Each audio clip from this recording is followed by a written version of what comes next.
Hey everyone, John here! And sometimes Nintendo gets so fed up with us, they say, hey, make it your damn self. They give us games like Mario Maker 2 and Game Builder Garage, which are both yellow.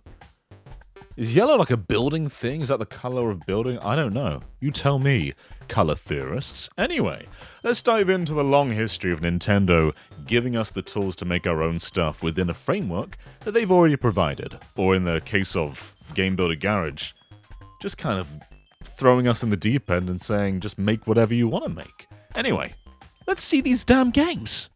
FZero has a history of making level editors and then not sharing them with the rest of the world. It first happened on the N64, the 64DD specifically, with the FZero X expansion kit. This allowed you to make your very own levels in full 3D, and it's never been distributed since. However, very recently, FZero Climax hit NSO, and everybody, despite it being a Japan-only game, can play it. There's very little Japanese, in fact it's entirely voiced in English, which is just bizarre, and most of the menus are English too. Anyway, FZero Climax flippin' rocks. This is one of the best F-Zero games. It feels so fun to control, it's packed with content, and it just gives you endless tracks with the level editor. And this was fairly ahead of its time too, because yes, you could use a link cable and transfer tracks with other players and then play them together, but there was also a password system, making this essentially a global game despite only releasing in Japan. You could share these codes on forums and download anybody's track. It was really ahead of its time. And also, these codes are really long. This one took me 9 minutes to put in. Why is it so long? The tools themselves are incredibly simple, but also very flexible. You basically get horizontal ones, vertical ones, and then turns. But there's also variants of every single one. You get variants of 1x1, 2x2, 3x3, but then also you can press R and L and suddenly just shift to get every single element that's in the core stages within these tiles as well. It's not only really fast and easy to use, but also very intuitive for the Game Boy Advance. So, let's check out some of the stages that you guys made. Mia, why do you do this? Why are you the way you are? I really enjoyed the one that took 9 minutes to input, despite that being a horrible experience. This is more of a platforming course rather than a core racing track. I mean, I guess you could race on it if you wanted to, but the challenge is just making it through while jumping from segment to segment. And honestly, it is a lot of fun. This is a great track. Bloops provided too, and this first one was them getting familiar with the toolset, so they made a Goomba outline. But the second one is legitimately a fantastic track that feels near indistinguishable from the main game. We've got Baby Park over here. Perhaps it should be a little bit longer because you go around really fast, but the idea is there. This one here was really interesting. So they made the Triforce from Zelda, but obviously 3 triangles together isn't a linear line. So finding a way to make that work while trying to continue the track actually functioning must have been quite a challenge, but they pulled it off very naturally. We've also got an entire recreation of a Satellaview track. And you may be thinking, like, weren't those added to F-Zero 99? But there are still 4 more tracks to come. And this is Metal Fort 1, which hopefully we do see in that game in the future. But for now, we have it right here in F-Zero Climax, and it's a very faithful recreation. Honestly, you can ignore all of F-Zero Climax. I mean, you shouldn't, but you could ignore the entire game and just focus on the level editor, and it would be more than justified. It's so much fun to make stuff and share stuff, and while putting these passwords in is very tedious, it's also easier than ever to link up just by connecting via NSO. F-Zero Climax is one of the best F-Zero games, and this track editor is a huge reason why. So that's a game I'm sure some of you hadn't really heard of before, so let's get as mainstream as possible with Super Mario Maker 2. Mario Maker is excellent because it's so instantaneous. It's so easy to play something and then immediately test it by jumping into gameplay. Just creating itself feels like a game. It's fun to place things down and experiment and see what does what, like giving a Goomba wings or putting a mushroom on a piranha plant. The experimentation is part of the fun. And while Mario Maker 2 sometimes doesn't get compared favorably to the first game, I think content updates made this a lot better. Like, there's an entire Link power-up that turns Mario into Link, complete with the sword and the bow and the bombs. Yeah, Mario Maker 1 had a ton of costumes, but they didn't do anything. They were just cosmetic, whereas this actually changes the gameplay potential. And then there's world creations, and who can forget slopes? That's kind of the whole basis of why they made a sequel, just to add slopes in. Mario Maker 2 is a really great game. Did it hit as hard as the first one? No. The idea had already happened. This was iterating upon something that was already great. But there's so many reasons that the second game is tremendous. I love playing online with randoms in the versus mode, like just competing to see who can finish a stage fastest, and you can tag your levels in a multiplayer tag and make them entirely around playing with other people. There's so many different dynamics to playing Super Mario Maker, and if you're someone who just makes levels, then you probably have hundreds of hours in this game. But even if you're someone with no interest in making, there's still an endless pool of Mario levels to play, and while they're not all great, a big chunk of them are. Now, let's talk about Stage Builder. This has been in Super Smash Bros. Since Brawl, and I think most of us would agree the one in Smash for Wii U was kind of a downgrade. Like, yes, it allowed us to draw our own objects and make stages that were more than just base tiles, but the functionality wasn't really there compared to Brawl. In that game, the aesthetics couldn't really change, but you could still make some really interesting stages, and Ultimate gives us a great middle ground. And the best part is you can share them online. Anyone can download your stage and then play it on their console. And the stuff people are making, it's bonkers.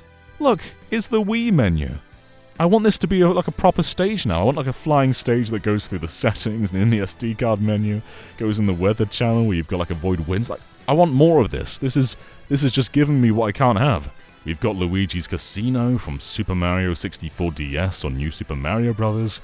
We've got an Excite Bike stage. It's kind of mad that was never a thing in any Smash game, but it's been rectified by fans, and this is a really good one. Whenever I play Smash, it's usually online with randoms, so playing custom stages isn't something I do very often.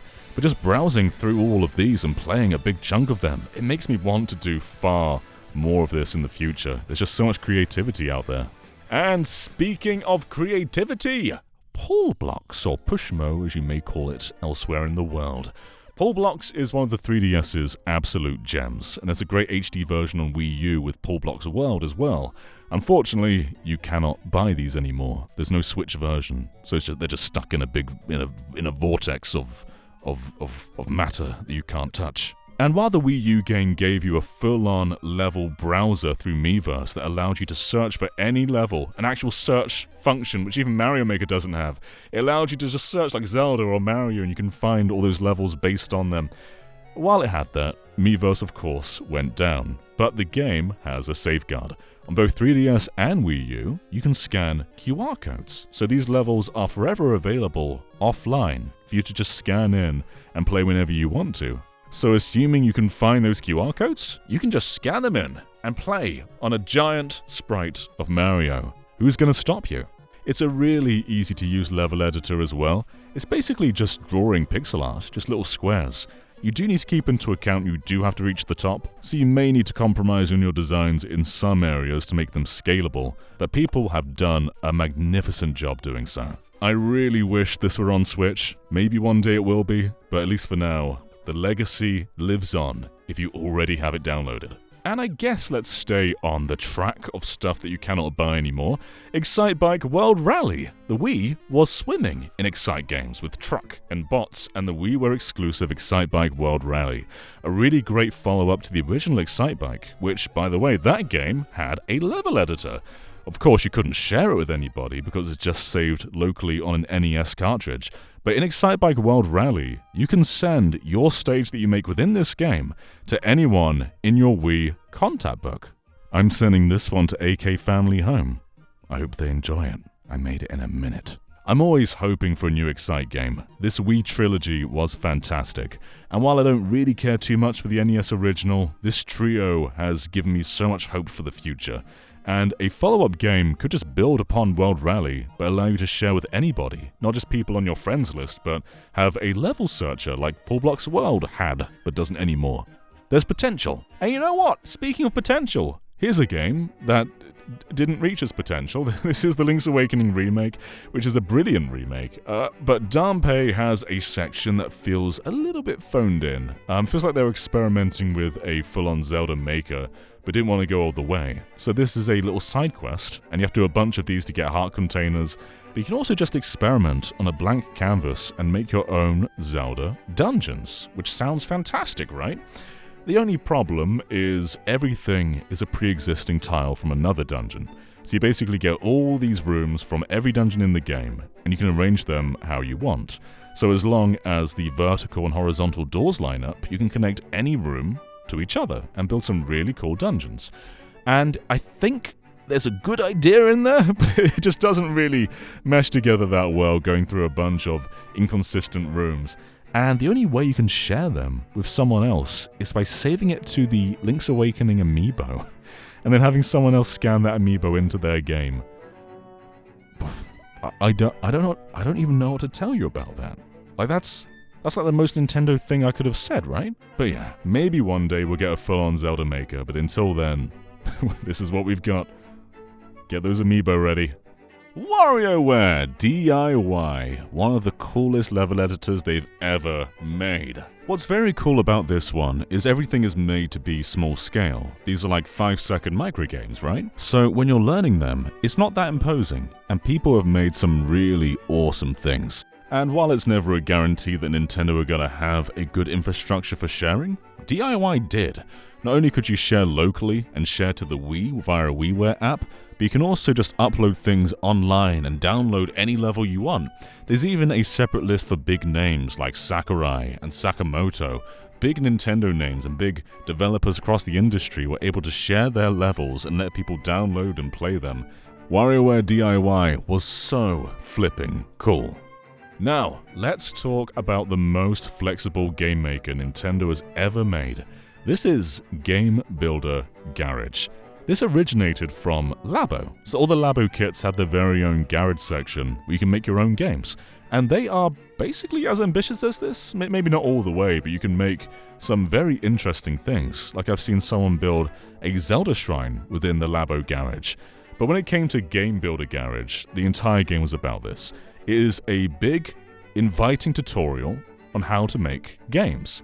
So maybe a generation of kids who grew up with this piece of software will go on to actually make actual retail games in the future. That's the hope. And while this isn't a full-on game engine, there are limitations. You can't put as many nodes down as maybe you want to. There's a limit. You can still make some very interesting things. Like for one, here is Gyromite, the NES game, which has never been re-released because it requires Rob. But here, you can control both Rob and the main game on the screen in very great detail, and it feels just great to play. What's really cool too is you can pause at any moment and see how they coded the game, how they fit all their nodes together, and it can get pretty intimidating. Like here's a Game & Watch recreation, which is gorgeous and plays fantastically, and then you pause it and you're like, whoa, like so much went into making this look and play the way it does for such a simple game. Game Builder Garage is basically Nintendo's version of Sony's Dreams, which is also a brilliant, brilliant game. It maybe isn't as flexible as Dreams, and the biggest shortcoming is there's no level searcher, there's no recommended level list. You basically can't access levels without a code. Thankfully, these codes aren't as long as FZero Climax, but it still made the discoverability and urge to actually build things lessen, because who's actually going to be playing this stuff? But there are websites that host a bunch of these codes, and there's still a dedicated community making Game Builder Garage games. So let's check out a few of them. I actually want to lead with a little story here. So I was contacted by a school teacher who shared with me this football level, and he got his students to design it together. They mapped out on graph paper how everything was going to work and connect, and they brainstormed and worked together, and in the end, they made a fully functioning game of football. Once everything was finished, they bug tested, and then had a tournament where they all played together. Dave, I think I speak for everybody when I say I wish you were my teacher. I don't even mean when I was a kid, like even now I wish you were my teacher. This is the coolest thing. There was another football game I was sent as well, and this one's played in first person against a fully functioning CPU, but the twist here is you've got a big pole on your head, and it's called Soccer with Poles, I guess, lol. And it's actually a really good idea. It works well in first person because you get like such an extended view, and you get to aim around where you want to hit the ball. Honestly, this works great. There was a fully functioning game of Mega Man against the Yellow Devil, and everything feels like really close to the originals.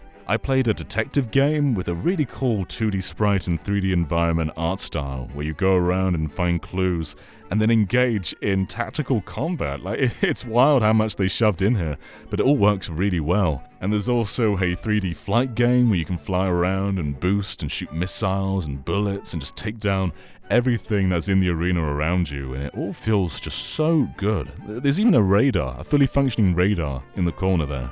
You're going to find a lot of 3D platformers in Game Builder Garage, and this one here is a very good one. And this one is Mario Odyssey. Like, they've got the capture mechanic working. I don't understand how you're capable of these things. There's also this one here where they've attempted to make a Sonic game, and I love this multiplayer take on Snake. You're just going around, and with every movement you're leaving a trail behind you, so you've got to try and bring your opponent into your line. It plays really, really great. It may be pretty difficult to discover this stuff, but you could play nothing but Game Builder Garage forever, and you'll still find new things to play. There really are a large amount of levels out there, and I know many people who have more hours in this game than anything else on the Switch. You may not be hearing about this game very much, but the community is quietly active, and they're making very impressive stuff. Let me level with you. This video was an excuse to talk about FZero Climax.